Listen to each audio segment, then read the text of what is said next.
mic on? Thank you.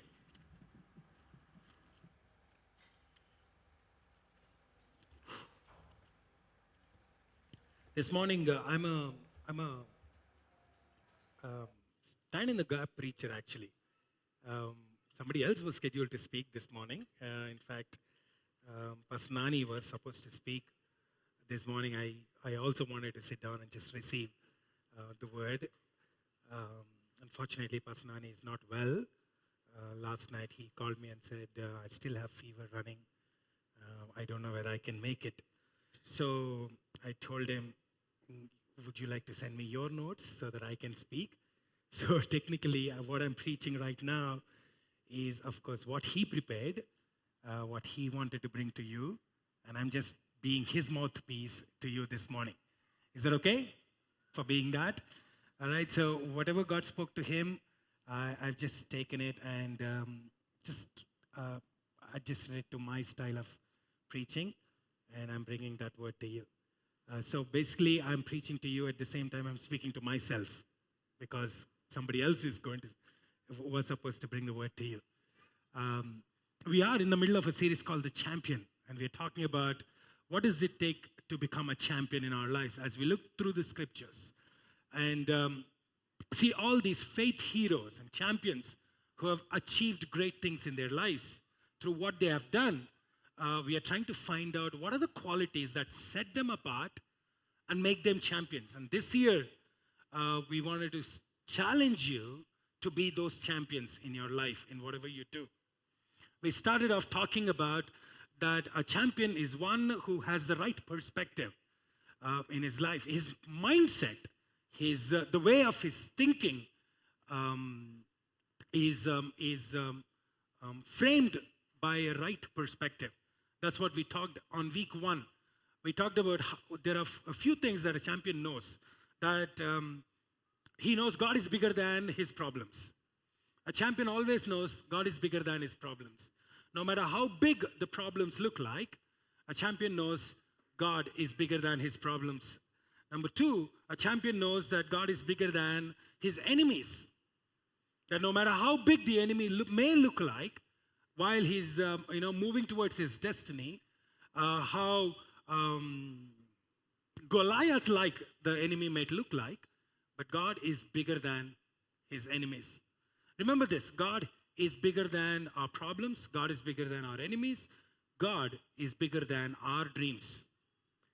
One of the things that we want to make sure for you to understand is this, that we all have a dream. We all have our own dreams in life. We all want to achieve something in our lives. And when we pursue those dreams, God is always with us, helping us, nudging us in the right direction to go and accomplish whatever goals we set for ourselves. But in the end, even if you don't achieve what you set out to do, you and I need to understand that God is bigger than your dreams. That God is bigger than your own desires.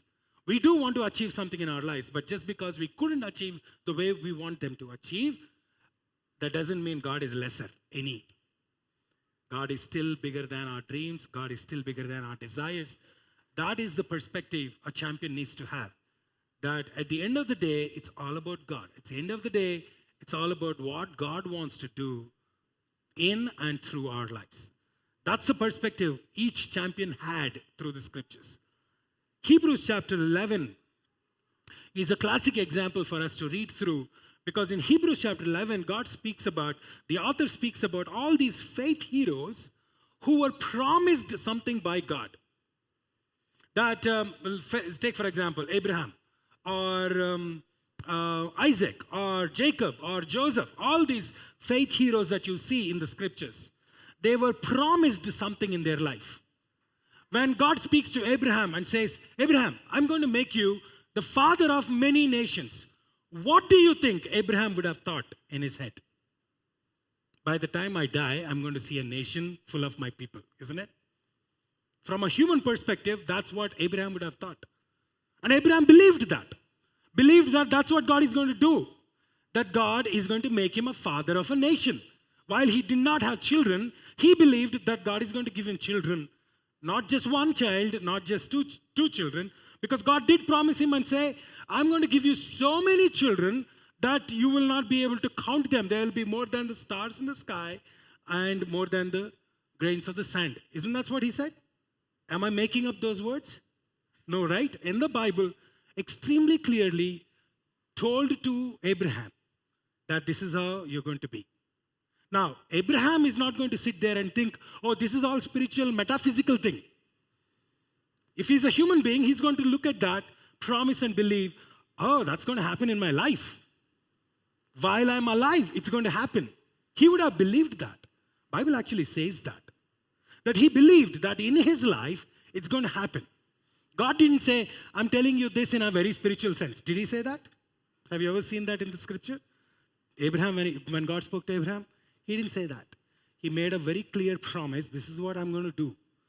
And Abraham believed that. And Abraham followed whatever God told him. Wherever God told him to go, leave Ur, start journeying towards the land of to the land of Canaan. I'm going to give you that land. Abraham believed that. Took a journey. But did it happen in Abraham's life? Can anybody say yes to that? It did not. While he was alive, it did not. He didn't get the land that was promised. Neither did he get all the descendants that were promised. Talking from a very physical perspective, Abraham did not see his promise being fulfilled. But he still believed that's what God is going to do. Bible says that those are champions. Champions believe that God is bigger than the dream that they have, bigger than the desire that they have. That's the right perspective. As champions, we all need to learn this, that we need to know that God is good all the time. God is bigger than our dreams, our enemies, our problems. Number two, the second week we talked about a champion has a heart of gold. A champion is somebody whose heart is at the right place.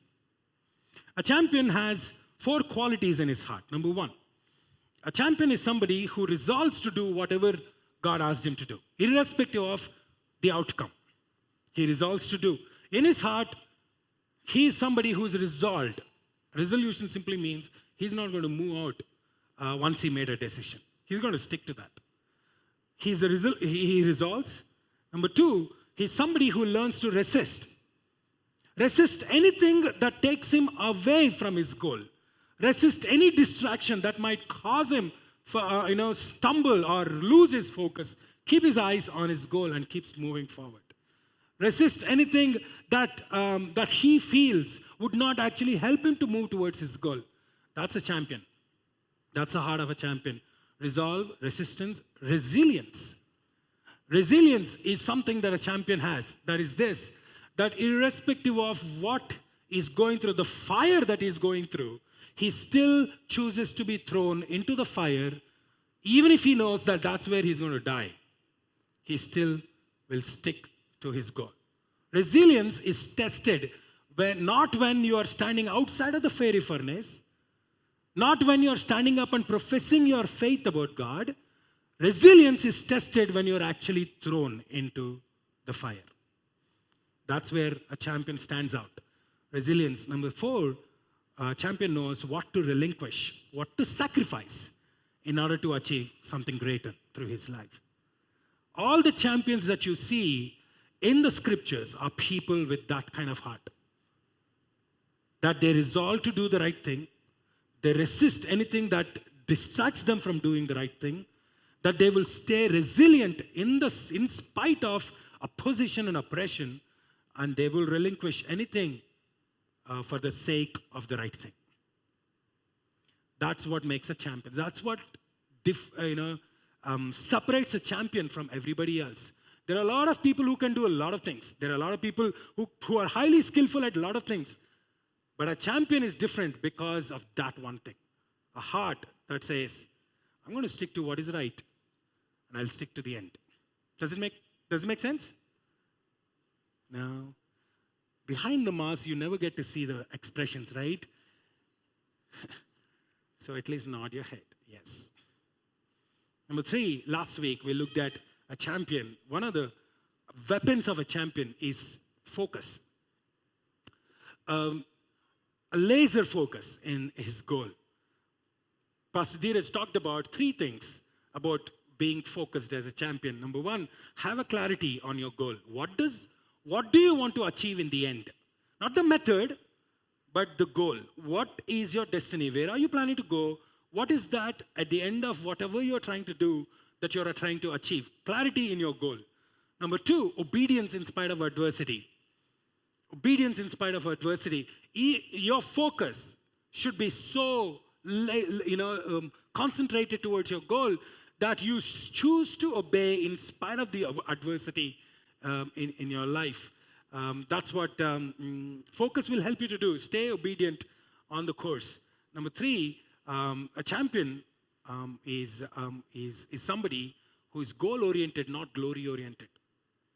At the end of the day, it's not about you. It's not about how big you have become, how big a shot you become. I don't know if it's the right grammar though. It's all about, is this going to help you to achieve the goal that God gave you? Does it make sense?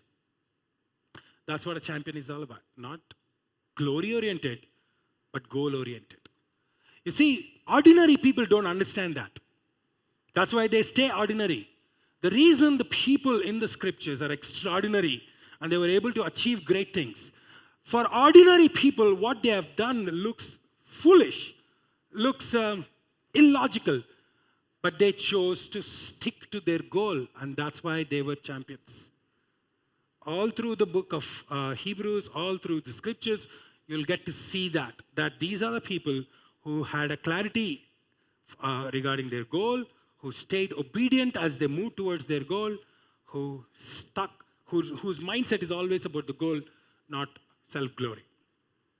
That's what a champion is. His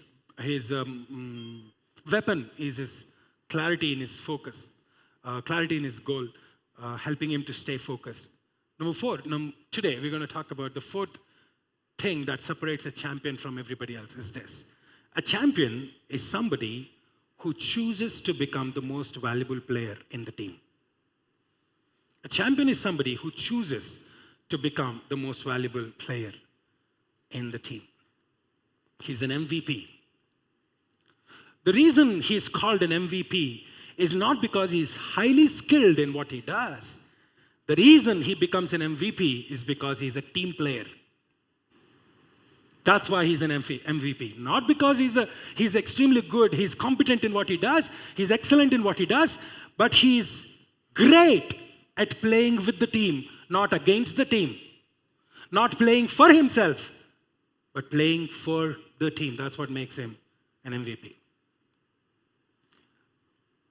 A champion, as champions, we all need to learn this. I want to abbreviate that word. I know it actually means most valuable player, but I want to abbreviate that and give you three things about how to be an MVP in your life. Can I do that? Number one, champions motivate others to give their best. Champions motivate others to give their best. Well, actually, why don't you turn your Bibles to 1 Thessalonians? I want to start off from there and then talk about these three qualities of a champion. 1 Thessalonians chapter 1, verses 2 to 5. We always thank God for all of you as we remember you in our prayers. This is Paul writing a letter to the church in Thessalonica. We always thank God for all of you as we remember you in our prayers. In the presence of our God and Father, we never forget that your faith is active, your love is working hard, and your confidence in our Lord Jesus Christ is enduring. Brothers and sisters, we never forget this because we know that God loves you and has chosen you. We know this because the good news we brought came to you not only with words but also with power, with the Holy Spirit, and with complete certainty. In the same way, you know what kind of people we were while we were with you and the good things we did for you. Now, if you are a student of Paul's letters, you will begin to see a unique characteristic of Paul's writings. Now, all the letters that Paul wrote may not have all the ingredients that I'm talking about, but most of them, 13 letters he had written in New Testament, and all of them you would see this. Most of them you would see this. That every time he begins to write a letter, he begins to talk about the people and begins to say, I thank God for who you are. I thank God for your faith. I thank God for your love. I thank God for the works that you're doing. I thank God for the sacrifices that you're making. I thank God for the kind of testimony that you're putting forward in front of people. All that, you would begin to see most of his letters will be that. And in those statements, you would begin to see that's how a team player looks like. While he is above them, he chooses to be with them.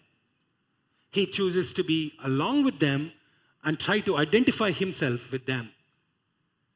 That's why Paul is a champion. As I looked at Paul's life and how he conducts himself as a leader, you would see this, that Paul is extremely good at motivating people. Right after he gives thanks to them, he then states their problem. Almost in every single letter. He then makes a statement about, hey, I've heard about this about you. I'd like to address that particular issue, and I'd like to help you to overcome that. And he goes on how to overcome that, what is the right doctrine to follow, and how do you practically implement that doctrine in your personal life.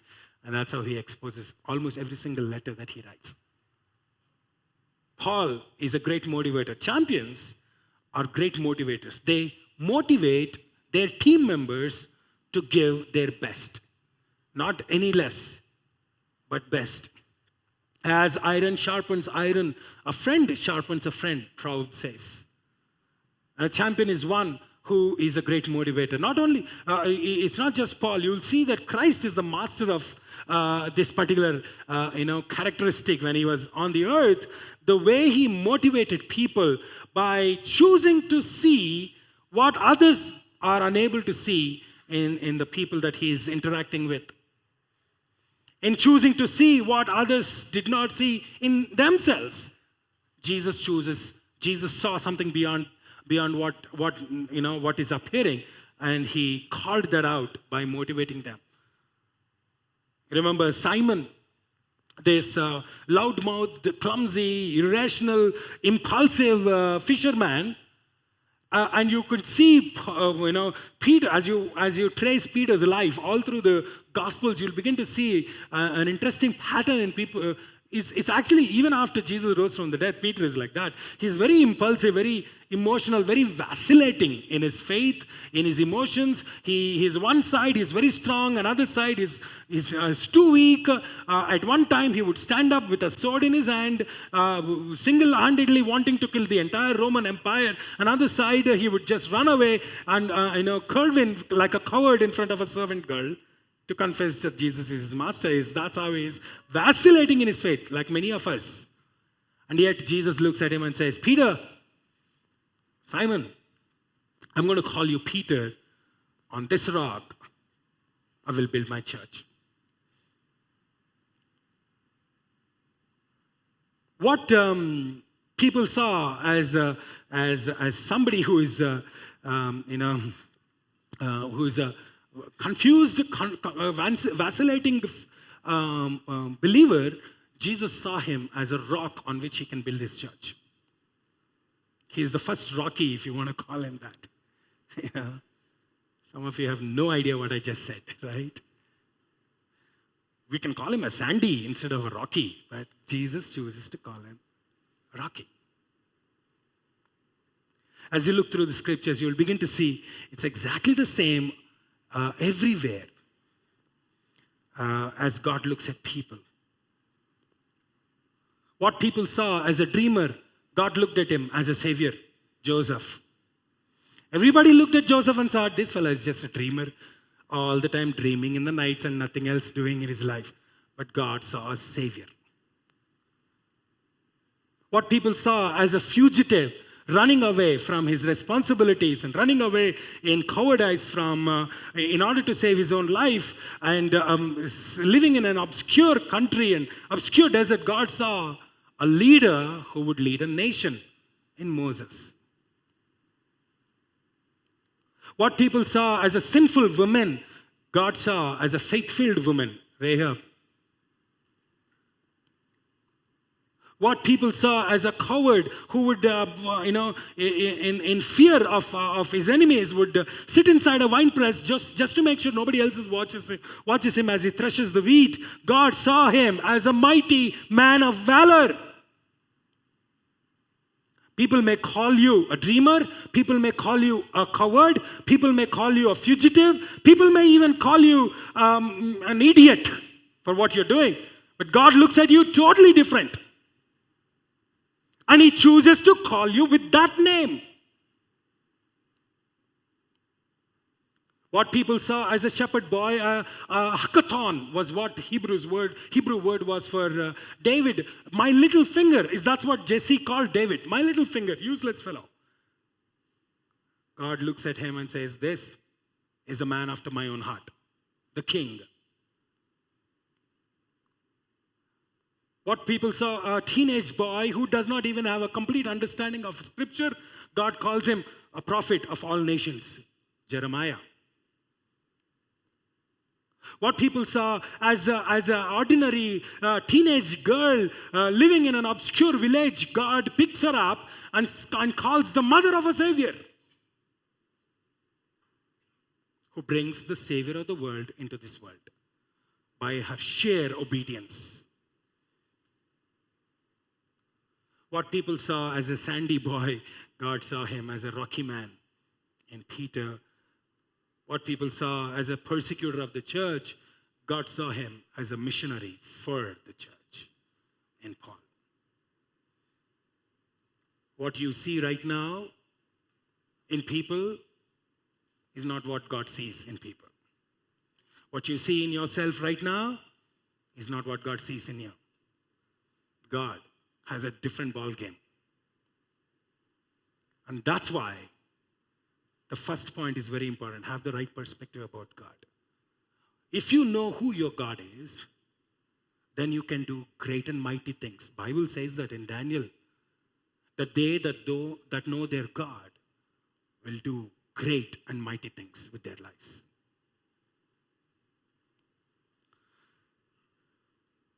A champion chooses to look at people through the eyes of God and then motivate them to give their best.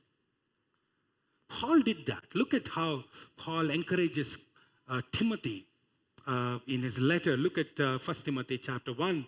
Paul is writing to Timothy, this timid young leader who is unable to handle himself, who probably is struggling with low self-confidence as to can he do what he's been offered to him. Paul talks to him. Look at what he's saying. Chapter 1 verses 3. When I was going to the province of Macedonia, I encouraged you to stay in the city of Ephesus. That way, you could order certain people to stop teaching false doctrine and occupying themselves with myths and endless genealogies. With these myths and genealogies raise a lot of questions rather than promoting God's plan, which centers in faith. Now, the church in Ephesus is a very strong church. You need to understand. Church in Ephesus had Paul as their pastor, John as their pastor, even Peter as their pastor. Big shots were their pastors. So the church itself thinks that they are smart. Okay, I do hope Capstone never goes there.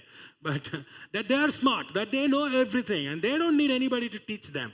And so from within the church, there raised up a lot of people who thought they know the scriptures so much that they began to teach things that were not really the interpretation of the scripture, and coming out with myths and genealogies. And as they began to preach those things, Paul sends Timothy to that church and says, I know you are a young man. I know you are timid, you are afraid, you are a shy boy, but I want you to go and talk to those very people. Imagine the kind of terror that would have filled Timothy's heart. Am I even going to do this? Is it even possible with me? But Paul says he could have gone to Ephesian church. But Paul says, I purposefully, Paul did this, deliberately sent Timothy to Ephesus and says, Timothy, I see in you what you don't see in yourself. I see that you are strong enough to handle those people. You may not think you are strong enough. I see you smart enough to navigate through those difficult people. I'm sending you there. Don't worry about the kind of people you're going to face. All you need to believe that you have a spirit of power, self-discipline, and faith and love. Sorry. Go face these fellows, teach them the right thing. That's called motivating. He motivated him to go and do the right thing. In verses 18, Timothy, my child, I'm giving you this order about the prophecies that are still coming to you. Use these prophecies in faith and with clear conscience to fight this noble war. Did you see that? He's actually saying this is a noble war, brother, within the church itself. It's not even outside. It's within the church. He's saying you're going to the people inside the church. You're not fighting against the people outside of the church. You're actually fighting with the people who are within the church. And it's a noble war. Remember that. You're going to stand up against those false prophecies and tell people this is not the right thing in the sight of God. And this is the right thing in the sight of God as you open the scriptures to him. It's a big responsibility for Timothy, young Timothy. But Paul believed in him. That's what makes a champion. As a champion, I don't know, some of you must be team leaders, managers. Some of you must be owning your own businesses and running your own teams. I want you to be champions. Christians, you're called to be champions of others. You're called to bring out, motivate by bringing out people and giving them responsibilities and opportunities for them to give their best in what they do. Recognize in them what they cannot see in themselves and offer them opportunities to use that. They would excel. One motivation by Jesus to the Samaritan woman, she becomes a champion. One motivation by Jesus, telling her, you're not who you think you are, you're better than that. And that changed her life so much that she goes out to the same village that rejected her and begins to, preach to them and tell them, is it not the Savior that I saw today? Is it not the Savior that I met today? And she brings the entire village to Jesus Christ. That's what motivation can do. Motivate your people. Motivate people who work with you to be their best, to give their best. They would contribute more than you could imagine. Once they do that, number two, the second thing is this about champions, that they value others' contributions. They value others' contributions. Champions value others' contributions. What does it mean by valuing others' contributions? It is this. Not only they would motivate their team members to give their best, when the team members give their best, they would stand up and they develop this culture of appreciating their team members and say, this person is the reason why we did what we did. This is why we are able to do. This is why we are able to achieve what we are achieving. It's not me, but this guy who did this. They add value to people by appreciating them, appreciating their contributions, appreciating their talents, and actually helping them to become more better. That's what adding value calls. John Maxwell, I think 2 years ago, I was in one of those leadership certification programs with John Maxwell, and he was teaching us. And John Maxwell doesn't teach anymore in PowerPoints and all that stuff. He'll simply talk, and you will still get a lot of pearls out of that. As I sat down, he said, I'm going to teach you 10 things that I've learned as a leader. Now, over 50 years, 60 years of leadership experience and writing hundreds of leadership books and becoming a leading guru in leadership talks, not only in Christendom, but across the world, in secular world too, in that sense. John Maxwell says, the first thing that you need to understand as a leader is this, that you become a great leader by adding value to people, not to yourself, but to people. Add value to people. He says by appreciating them, by recognizing what they're good at, appreciating them, not just saying, you're good at this, you do go ahead and do it, but you actually stand with them and actually help them to become better at what they're doing. When you keep doing that, we may look at that as a waste of our time, as a waste of our energy, but by doing that, you're adding value to their lives. And one day, they in turn turn back and start adding value into your life.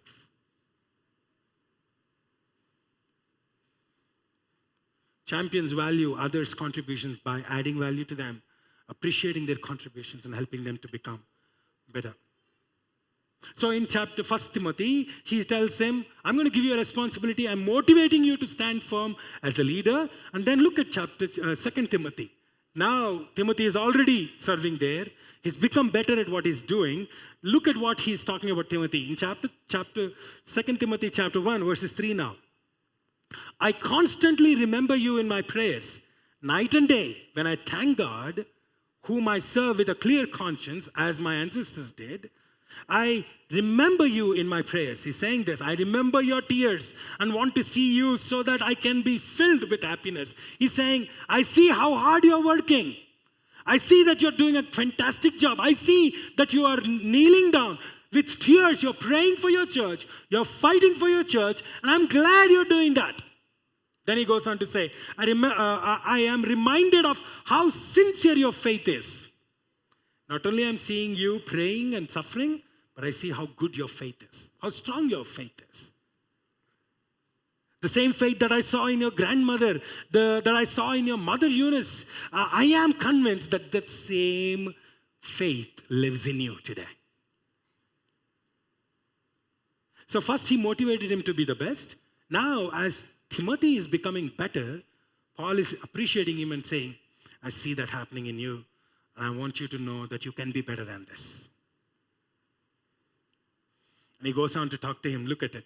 You received a gift from God when I placed my hands on you to ordain you.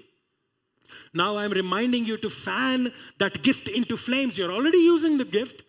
Now add more fuel into that. Let it become a fire that would light up others. He goes on to say, God didn't give us a cowardly spirit, but a spirit of power, love, and good judgment. So never be ashamed to tell others about our Lord or be ashamed of me, his prisoner. Instead, by God's power, join me in suffering for the sake of the good news. I love the way he ends that statement.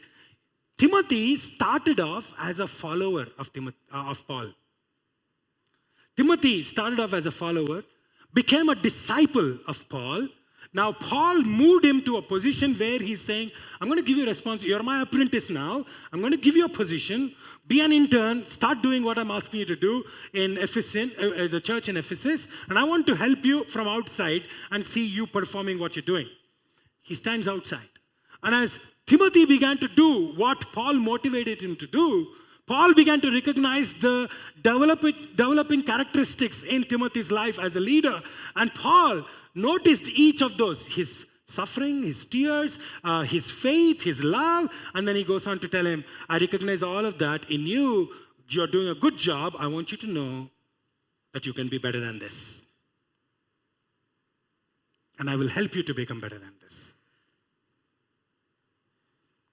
Powerful example of mentoring others. I don't know if you remember, 31st night, I talked about 5 things that help us to finish well. My last point on that day, if you don't remember the first 4, go and listen to that message. I'm not going to repeat that. The 5th thing that I talked about, the thing about those who finish well is this, that they develop a network of mentors in their lives. They develop a network of godly people around them who contribute into their lives from different ways. They have healthy relationships like that. I want to add a point to that because I also realized that those who finish well not only have a network of people who are contributing into their lives, but they also are the ones who contribute into somebody else's life, become mentors to others. Not only they are running their race, but they're helping others to run their race. In these days, I don't know if you're in your 21 days, I don't know if you watched, if you're using your Facebook or not. On Facebook, you get to see one particular race. I think an Ethiopian runner is running and is almost at the end and he gets tired and he's falling down. the guy who is behind him comes and picks him up and helps him to finish his race. That's what a champion is all about. Not the guy who finishes first, but the guy who helps others to finish. That's what separates him from a winner to a champion.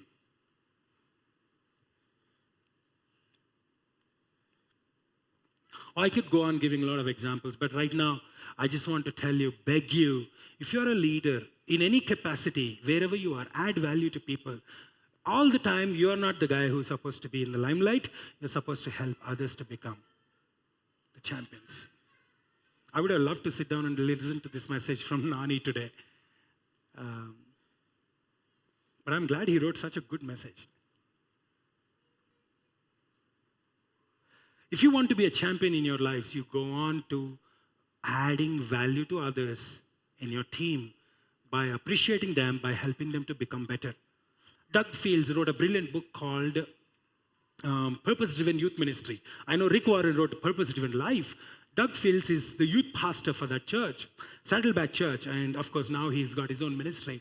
Doug Fields wrote, taking off notes from Rick Warren, he wrote another book called Purpose-Driven Youth Ministry, in which he talks about how do you add value to people. Why is it important for us to add value? And specifically talking to parents, telling them it's really important for you to understand as parents to add value to your children by appreciating them, by motivating them to do, and by helping them to become better at what they do. Because if you don't do that, they would turn out to be your worst nightmare. This is what he says. Appreciate your children for small works that they do. Not when they're small kids, but as they're growing up. Small works that they do, even though they don't respond back to you. Because they may not be emotionally equipped enough to respond back to you now. But one day, they will understand what you did for them, and they will respond back to you in the future. And he goes on to give an example of a guy called Ed Kemper, a serial killer who killed more than 25 people, including his grandfather, grandmother, and mother. When he was caught and was put in the prison, and as he's being interrogated and interviewed, you can see that on YouTube, his interview, Ed Kemper, write down that name down and listen to that. He talks about how none of his parents, none of his grandparents or parents ever said a good word to him, appreciated what he had done, even motivated him to do the right thing. They always found fault in small things, even little things. They always said, even if he did his best, they would always say, you didn't do it right, you didn't do it. You should have done it like this, you should have done it like that. He says that thing got into my head so much that instead of being appreciated, felt appreciated, being valued by my own parents, I felt undervalued, devalued, stripped of my own personality, that I have become what I've become today, that I grew up hating people starting from my own parents. Parents, you really don't want to see a serial killer coming out of your home. Add value to your children by appreciating small things. Value your marriage, value your relationships, value the people in your life. They become your biggest assets in the future. How do you do that? Well, let's learn from Paul himself and see, the things that, as I told you, almost every single book that you read, written by Paul, you would see how smart he is in adding value to people. There are 4 things that he always does when he talks to people. Look at this. Number 1, he always finds something to thank God for them. Always finds something unique about them. I thank God for your faith, he says to Timothy. I thank God for the hardworking love that you have, he says to Thessalonians. He writes to Colossians and he says, I thank God for the love of God that is inside you. So every single person that he writes letters to, he finds something to thank God for. Find something to thank God them for. Tell them that you thank God for them, that their fellowship in the gospel with you. Whatever, find something to thank God for them. Number 2, identify what gives an evidence of God's grace in their life. In other words, I'm saying highlight what's best in them. Highlight what's best in them. Find something to thank God for. Number two, highlight what's good in them. Find a quality that you know is unique in that person. Starting with your own child. Unique in that person. Appreciate that. Tell them this is good in you. This is the best thing. I never saw somebody doing this, but you do this. Everybody has something something that they have unique for themselves. Every single person. Nobody in this world is a dud. God doesn't create duds. So when he brought somebody into this world, he's got something unique inserted into them. Find that, identify. As a godly person, that's what you're supposed to do. As a godly parent, that's what you're supposed to do. If you can't see, ask God to give you wisdom to see your children the way he sees your children. Now, sometimes as parents, we could be masked by the opinions of other people, opinions of their teachers, opinions of their principals, opinions of, everybody. That we, sometimes don't see what God sees in our children. You better ask God to help you to see, give you the eyes that he has for your children, And you'll begin to find something beautiful in their lives and highlight that in them. Number three, I'm talking about parents and children, but you understand this to every context, right? Number three, encourage them to use that. Encourage them to use that. That particular talent, that particular thing that is unique about them. Begin to fan flame into that and tell them, I want to give you, I want to encourage you to keep using this. This is a good thing in you. That's what he does. Paul did. Jesus did. Highlighted what is best in them and then encouraged them to use that in their lives. And finally, show them an opportunity that they can use that talent. If you are in a leadership position, create an opportunity for them to use that. If you're not a leader, encourage your teammate. Show them a way that they can use their talent. If you're a leader, create an opportunity for them to do that. Simon Sinek, one of the GLSS speakers, talks about this particular generation, and he says this: one of the saddest things about this generation is this, that we are rising a generation of people with low self-esteem than their previous generation. We are rising up a generation of children with low self-esteem than the previous generation. Some of us grew up with a really low esteem, low self-esteem. Oh my God. We think we had hard times. Our children have worse times right now. We might as well buck up right now as parents and begin to see that happening in our children and give them self-esteem. As you begin to show them, you are more than what you think you are. You are more than what people label you as you are. You are more than what we think you are. You help them to have self-esteem that comes only from God, an image in which they are created. Add value to people. Number three, champions partner in others' dreams. Champions partner in others' dreams. Not only they motivate others to accomplish their best, not only they value what others have accomplished in their lives, but they then move out of their comfort zone and begin to partner with them in others' dreams. What separates somebody who is winner and a champion is this. A champion is somebody who comes along with his team members and says, not only I want to achieve what my dream is, I want to help you to achieve your dream. Do you know Dream Center is all about that? The whole concept behind the Dream Center is this, that we not only achieve something great in our own lives, we help somebody else to achieve their dreams. That's the whole goal of Dream Center, nothing else. There's no hidden agenda behind Dream Center. It's just that we create a space where others can find somebody who says, I believe in your dream, I want to contribute through sharing my resources, through sharing my skill sets, through helping you to become better than what you are. If you don't know how to achieve your dream, I want to help you to get a roadmap in achieving your dream.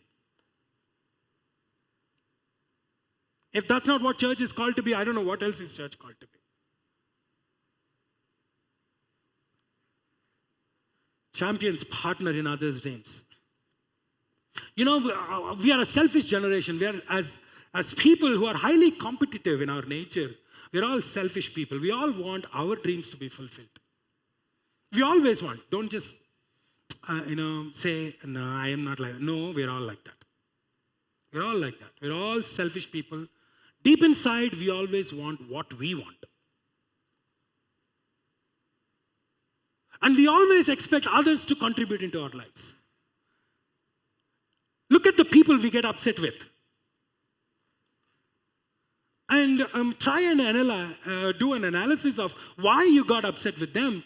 And you would realize at the end of the day, the reason you're bitter against people, the reason you're unable to forgive others, the reason you're not able to get along with them, have grudge against them, is because you feel that they betrayed you in accomplishing what you wanted to.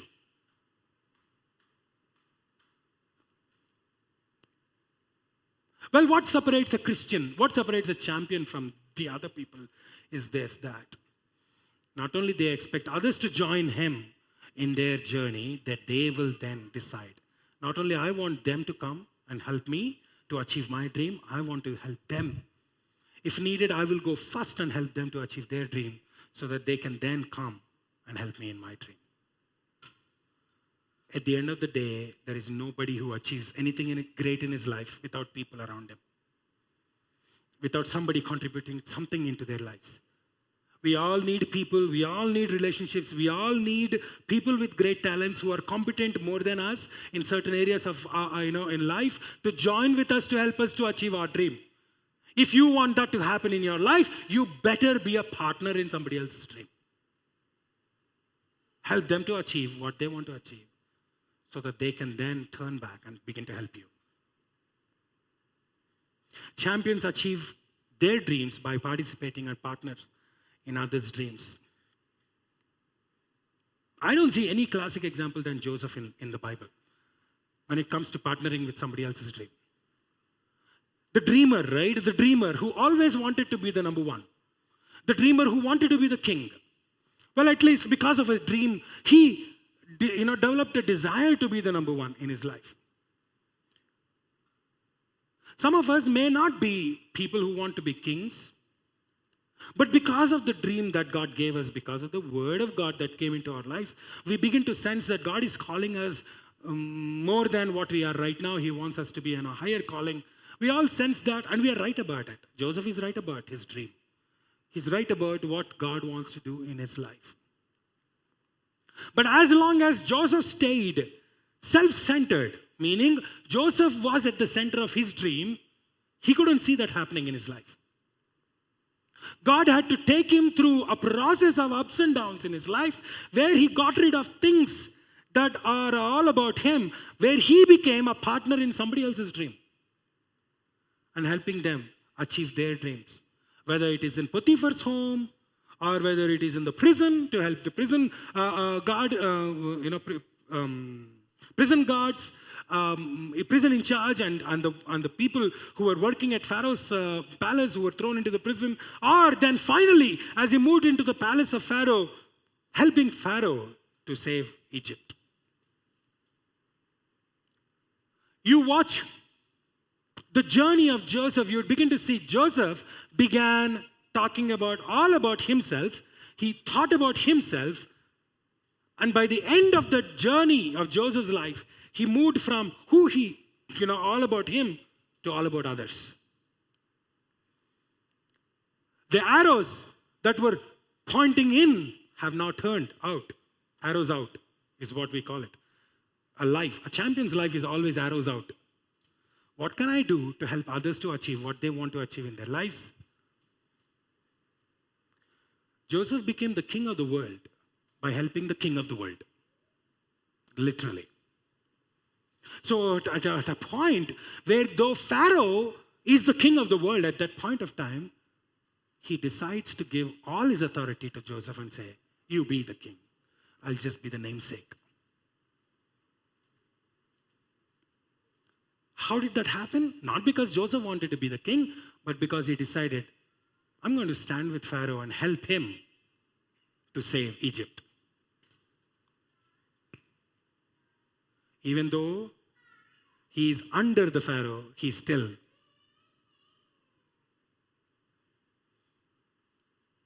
the ruler of the world. Does it make sense? MVPs are those who decide, I'm going to partner with some. I may not like it. I want my dreams to achieve, but I want to help others first to achieve their dreams so that I get to see what God gave me to come true. Remember this. You always need an MVP in your life. You always need to be an MVP in somebody else's life. Participate in their dreams and you will find a partners in your own dream. So I challenge you this morning, be a champion. This year, find somebody into whose life you can contribute, into whose dream you can contribute, your talents, your skills, your mind. Begin to mentor them, help them. In this process, you may actually find somebody else doing that to you. And you may actually find not only you're helping somebody else to accomplish their dream, but you have now then become a most valuable player in your team. Make sense? That's what champions are all about. Now, but this particular thing doesn't happen by itself. It has to be intentional. That's why they're champions. The champions are intentional about this, to motivate, to value, and to partner. All three of them take a choice. Meaning you're deciding, I'm going to do this for others. I could play for myself. I can play my game. I can keep hitting sixers. I can go into the first position or second position. But I'm choosing to let somebody else go first. You know, when Mahendra Singh Dhoni is one of my favorite leaders in this world. Okay, some of you may not really like him, but I love him. When he retired, and I saw the runs that he actually crossed 10,000 runs. Coming at 5, 6, sometimes number 7, that's a phenomenal feat to achieve in his career. I couldn't believe that he actually crossed 10,000 runs in his career. Coming at those places to bat. As you look back and look at his life as a leader, I don't know about him as a person, but I just saw him as a leader, as a cricket team captain of our country. And I realized that he exhibited exactly what Joseph exhibited in his life or Paul exhibited in his life as a leader, that he chose to allow somebody else to shine before him. Not because he is any less than them, but as a leader, he knew that his glory, his fame comes when others in his team perform better. So that's why you have a Rohit, that's why you have a Virat, that's why you have great champions, Ajinkya, Rahane. Because of him, leaders like him who choose to say, I'm going to put my team above me, and as they shine, he shines. Be a champion in your life. Don't be a winner. Everybody can be a winner. Anybody can be a winner. Be a champion in your life. And that takes an intentional effort to do that. I guess this year, that's what God is calling us to be. Champions who help others to accomplish their dreams as you play along with the team. Let's close our eyes. Would you ask God to help you to begin to see what is good in others and help you to become a motivator? And that you begin to add value into others' lives by appreciating what they do and what they're contributing, and then helping them to become better. And then join them in their own dreams, others' dreams. participate actively by sharing your resources, by sharing your expertise to help others to become achievers in their lives. That way, you might actually find a partner in your own dream. Thank you, Jesus. Would you just take a moment to ask God to speak into your heart and help you to be a champion this year? Make an intentional decision to be a motivator, to be a person who adds value to others, and to be a person who becomes a participant in others' dreams.